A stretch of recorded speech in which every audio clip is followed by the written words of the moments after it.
జనసేనలో చర్చనీయాంశంగా మారాయి deputy CM Pawan Kalyan comments. General body మీటింగ్లో నేతలకు క్లాస్ పీకారు పవన్. ఎమ్మెల్సీ నాగబాబును సైతం నిలదీసినట్లుగా ప్రచారం జరుగుతోంది. అమ్మాయిల డ్రెస్సులపై మాట్లాడటం కాదు, తిరుమల లడ్డూపై ఎందుకు మాట్లాడలేదని పవన్ ప్రశ్నించినట్లుగా తెలుస్తోంది.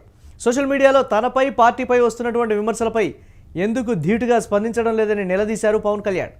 గతంలో నటుడు శివాజీ చేసినటువంటి కామెంట్స్ను తప్పుపడుతూ విమర్శలు గుప్పించినటువంటి పరిస్థితి అయితే ఉంది నాగబాబు. దీనికి సంబంధించి మరిన్ని అప్డేట్స్ మా కరెస్పాండెంట్ కిరణ్ అందిస్తారు. కిరణ్, పార్టీ నేతలు ఎమ్మెల్యేలే కాదు, సొంత అన్నైనా సరే పార్టీలో ఉంటున్నప్పుడు పార్టీ లైన్కు కట్టుబడి ఉండాలి.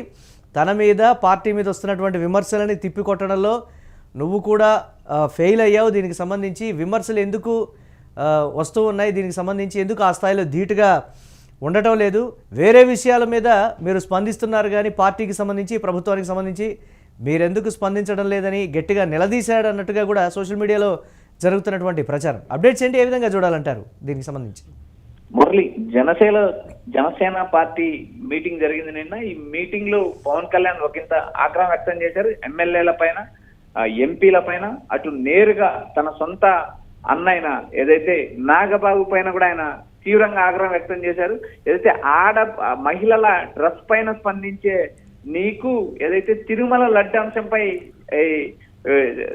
తిరుమల లడ్డుపై వ్యాఖ్యానించే తిప్పికొట్టే ఏదైతే వైసీపీ నేతల మాటలను తిప్పికొట్టే సమయం లేదా అంటూ నేరుగా నాగబాబుపై ఆగ్రహం వ్యక్తం చేశారు. ఏదైతే జనసేనకు సంబంధించిన నిన్న మీటింగ్ లో ఏదైతే ఎమ్మెల్యేలు వ్యక్తిగత గోప్యత పాటించాలి, వ్యక్తిగత విషయాలు బహిర్గతం కాకుండా చూసుకోవాలి అంటూ ఏదైతే పార్టీకి సంబంధించిన ఎమ్మెల్యేల పైన ఆయన ఒకంత ఆగ్రహం వ్యక్తం చేశారు.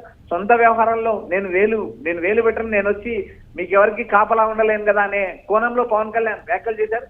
అటు వైఎస్ఆర్సీపీ నేతలు వ్యాఖ్యానిస్తున్న, విమర్శలు చేస్తున్నా కూడా ఎమ్మెల్యేలు ఎవరు స్పందించలేదు.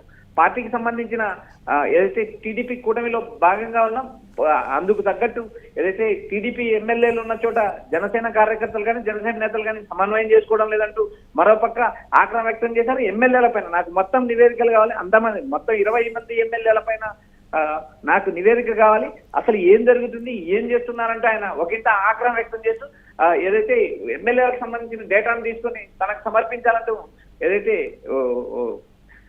మంత్రిని ఆదేశించారు. నాదెండ్ల మనోహర్ ఆదేశించి ఆయన మీటింగ్ మధ్యలోనే వెళ్ళిపోవడం జరిగింది. ఈ మొత్తం వ్యవహారం జనసేనలో ఒక పెద్ద హాట్ టాపిక్ అయింది. ప్రతి సమస్యకు, ప్రతి విమర్శకు నేనే జవాబు చెప్పాలన్నా, నేనే స్పందించాలన్నా, మీరు ఏం చేస్తున్నారు, పార్టీకి సంబంధించిన ఎమ్మెల్యేలు కానీ పార్టీకి సంబంధించిన ఎంపీలు కానీ మీరు చేసేది ఏంటి, అటు తిరుమల లడ్డు అంశం పైన కానీ రాష్ట్రంలో జరుగుతున్న అంశాల పైన 60 సీజర్ విషయం మీద ఒకంత ఆయన ఆగ్రహం వ్యక్తం చేశారు. అసలు ఏం జరుగుతుంది, ఏం చేశారంటే ఏకంగా నేడు 60 సీజర్ వ్యవహారంపై జనసేన త్రిసభ్య కమిటీ సభ్యులు రైల్వే కోర్టుకు వెళ్తున్నారు. అక్కడ అసలు ఈ వ్యవహారం ఏంటి, ఎక్కడ జరిగింది, ఎలా జరిగిందంటూ అటు వీణను కూడా ఆహ్వానించారు. ఆమెకు జరిగిన అన్యాయం జనసేన 3-man కమిటీ వింటుంది. ఇక్కడ ప్రధానంగా ఏదైతే ఎమ్మెల్యేలకు సంబంధించిన అంశం పైన ఒకంత ఆగ్రహం వ్యక్తం చేయడం కాక తీవ్రంగా పవన్ కళ్యాణ్ స్పందించారు. తిరుమల లడ్డు వ్యవహారం పైన ఎందుకు స్పందించలేదు అంటూ ఆయన ఎమ్మెల్యేలను నేరుగా నిలదీసిన పరిస్థితి ఉంది. మురళి, ఏంటంటే దీనికి సంబంధించి పవన్ కళ్యాణ్ స్పందిస్తున్నటువంటి తీరు అటు కూటమి ప్రభుత్వంలో కావచ్చు, లేకపోతే తెలుగుదేశం పార్టీ విషయంలో, అలాగే జనసేన విషయంలో వస్తున్నటువంటి కామెంట్స్ని తాను తప్ప, అంటే తను డిప్యూటీ సీఎం కాబట్టి ప్రభుత్వ కార్యక్రమాలు ఉంటాయి, ఇప్పుడు బిజీగా ఉండేటువంటి పరిస్థితి ఉంది, మిగతా 20 మంది ఎందుకు మౌనం పాటిస్తున్నారు, నిశ్శబ్దంగా ఉంటున్నారు అనేది.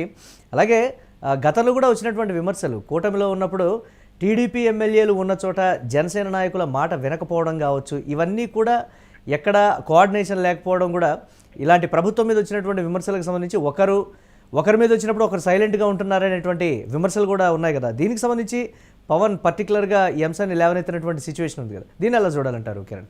మురళి, ఇక్కడ ప్రధానంగా జనసేనకు సంబంధించిన వ్యవహారాలన్నిటిపైన పవన్ కళ్యాణ్ ఒకంత ఆగ్రహం వ్యక్తం చేశారు. మహిళలపై వస్తున్న జనసేన మహిళా కార్యకర్తల పైన వస్తున్న ట్రోలింగ్స్ మీద కానీ, పవన్ కళ్యాణ్ మీద వస్తున్న ఆరోపణల పైన కానీ, తిరుమల లడ్డు అంశం అయినా కానీ, ఏదైతే 60 శ్రీధర్ అంశం కానీ, ఏ ఒక్క అంశం పైన ఒక పవన్ కళ్యాణ్ తప్పితే మిగిలిన నేతలు ఎవరు స్పందించలేదు. అటు ఎంపీలు స్పందించలేదు, ఇటు ఎమ్మెల్యేలు స్పందించలేదు, ఎమ్మెల్సీలు స్పందించలేదు. కారణం ఏంటి? అసలు స్పందించకుండా ఉండడానికి ఉండడానికి గల కారణం ఏంటి అని ఆయన నేరుగా ఒకంత ఎమ్మెల్యేల పైన ఆగ్రహం వ్యక్తం చేశారు. తన సొంత కుటుంబానికి సంబంధించిన నాగబాబు కూడా మహిళల డ్రెస్ పైన, తర్వాత శివాజీ చేసిన అంశాలపైన స్పందించినప్పుడు తిరుమల లడ్డు అంశం వైసీపీ చేస్తున్న ప్రచారం పైన ఎందుకు తిప్పికొట్టలేదు? పవన్ కళ్యాణ్ టార్గెట్ గా చేసుకుని అటు సోషల్ మీడియాలను వైఎస్ఆర్సీపీ నేతలు నేరుగా దాడి చేస్తున్నా ఎందుకు తిప్పికొట్టలేదు? కేవలం పార్టీ అంటే తాను ఒక్కరిని, పార్టీ అనేది ఒక కులానికి, ఒక మతానికి, ఒక ప్రాంతానికి సంబంధించింది కాదు. జనసేన అనేది అన్ని కులాలకు, అన్ని మతాలకు, అన్ని ప్రాంతాలకు సంబంధించింది.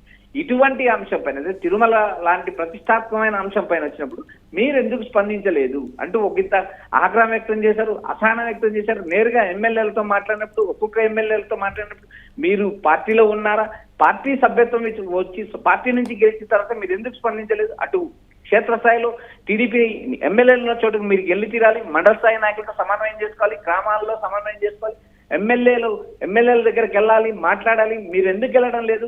ఈ కూటమి దాదాపు 15 ఏళ్ళు కలిసి ఉంటుంది. కలిసి ఉంటేనే మనం తిరిగి జగన్ అడ్డుకోగలం అంటే ఆయన పదే దిశానిర్దేశం చేసిన క్షేత్రస్థాయిలో మార్పులు ఎందుకు కాదు? జనసేన కమిటీలకు సంబంధించి రాష్ట్ర స్థాయి కమిటీలు నిర్వహిస్తున్నారు, క్షేత్రస్థాయిలో బలోపేతం చేయడానికి ప్రయత్నాలు చేస్తున్నారు. మరోపక్క ఏదైతే గ్రామీణ స్థాయిలో కూడా కమిటీలు ఏర్పాటు చేస్తున్నారు. ఇలాంటి పరిస్థితుల్లో ఏదైతే వైఎస్ఆర్సీపీ చేస్తున్న ప్రచారాన్ని మీరు ఎందుకు తిప్పికొట్టలేదంటే ఆయన నేరుగా ఎమ్మెల్యేలను ప్రశ్నించారు. ఆ ఎమ్మెల్యేలు అయితే వాటికి సమాధానం చెప్పలేని పరిస్థితుల్లోనే ఆయన ఒకంత ఆగ్రహం వ్యక్తం చేయడం, ఆయన మీటింగ్ నుంచి ఉన్నటువంటి ఇద్దరు మంత్రులు కూడా ఇదే అంశానికి సంబంధించి ఉన్నటువంటి ఇద్దరు మంత్రులు కూడా గట్టిగా ఏం మాట్లాడలేదనేటువంటి ఇష్యూ కూడా పవన్ కళ్యాణ్ దృష్టికి వచ్చింది. వారిని కూడా ఈ సందర్భంగా సందర్భం వచ్చింది కాబట్టి ఇటు మంత్రివర్గానికి సంబంధించి కావచ్చు, లేకపోతే ఎమ్మెల్యేల విషయానికి సంబంధించి కావచ్చు, వారిని కూడా మీరెందుకు సమన్వయం చేసుకోలేకపోయారు ఉన్నటువంటి ఇద్దరు మంత్రులు అనేది కూడా ఆయన పర్టికులర్గా లేవనెత్తినటువంటి అంశం. నాదెళ్ల మనోహర్ విషయం, కందుల దుర్గేష్ అంశానికి సంబంధించి దీనికి ఏంటి? దీనికి కూడా సోషల్ మీడియాలో డిఫరెంట్గా వస్తున్నటువంటి పరిస్థితి. మురళి, ఇక్కడ ప్రధానంగా ప్రతి అంశము ఏదైతే వైఎస్ఆర్సీపీ కానీ లేదా సోషల్ మీడియాలో వచ్చిన ట్రోల్స్ కానీ మరొక అంశం పైన కానీ పవన్ కళ్యాణ్ ను టార్గెట్ గా వైఎస్ఆర్సీపీ విమర్శలు చేసినప్పుడు టీడీపీ సంబంధించిన ఎమ్మెల్యేలు ఎవరు స్పందించలేదు. అది కూటమిలో, అది టీడీపీ సొంత వ్యవహారం. ఇటు జనసేన నేతలపైన విమర్శలు వచ్చినప్పుడు కూటమిలో మిగిలిన పార్టీలు స్పందించలేదు. అటు బీజేపీ స్పందించలేదు, ఇటు టీడీపీ స్పందించలేదు. ఈ రెండు పార్టీలు టీడీపీ పైన విమర్శించినప్పుడు ఈ రెండు పార్టీలు ఎక్కడ కూడా విమర్శించలేదు, సైలెంట్ గా ఉన్నారు. ఇప్పుడు ప్రధానంగా ఏదైతే లడ్డు అంశం వచ్చినప్పుడు తన సొంత పార్టీకి సంబంధించిన ఎమ్మెల్యేలు స్పందించడం లేదన్న అంశం పైన ఒకంత ఆగ్రహం వ్యక్తం చేశారు. ఎందుకంటే ఇక్కడ తిరుమల అనేది ఒక ప్రతిష్టాత్మకమైన అంశం. వైఎస్ఆర్సీపీ నేరుగా పవన్ కళ్యాణ్ గుడిమెట్లు అడిగాడు. ఇప్పుడు ఏం చెప్తారు? సిట్ నివేదికలో, సిబిఐ సిట్ నివేదికలో కొవ్వు కలవలేదని నివేదిక వచ్చిన తప్పుడు పవన్ కళ్యాణ్ ఏం మాట్లాడగలుగుతారు? పవన్ కళ్యాణ్ కేవలం టీడీపీ కమిషన్ లో పనిచేస్తున్నారంటూ వైఎస్ఆర్సీపీ చేస్తున్న విమర్శలకు జనసేన నేతలు ఎక్కడ కూడా స్పందించాలి. అరవ శ్రీధర్ విషయం వచ్చినప్పుడు కూడా ఆయన ఒకంత ఆగ్రహం వ్యక్తం చేశారు. ఎవరి వ్యక్తిగత జీవితం వారిదే, వారి వ్యక్తిగత జీవితాల్లో నేను జోక్యం చేసుకోలేను కదా అంటూ ఆయన వ్యాఖ్యానించారు. అదేవిధంగా అతని ఏదైతే అరవ శ్రీధర్ వ్యక్తిగత విషయాన్ని పార్టీకి కనెక్ట్ చేయడం, పార్టీకి ఆపాదించడం ఎంతవరకు కరెక్ట్? ఇది కరెక్ట్ కాదు. నాయకులు ఏదైనా తప్పు చేస్తే పార్టీ పరంగా విచారణ చేస్తామని, తప్పైందని తేలితే యాక్షన్ తీసుకుంటామని పవన్ కళ్యాణ్ ఒకంత వ్యాఖ్యించారు. ఇలాంటి విషయాల్లో పార్టీకి చెడ్డ పేరు రాకుండా చూడాల్సిన బాధ్యత నేతలపై ఉంది. అదేవిధంగా ఇందాక మనం ఉన్నాం, జనసేనకు సంబంధించిన నాయకులు కానీ, జనసేనకు సంబంధించిన నాయకులు కూటమి ధర్మాన్ని పాటించాలి.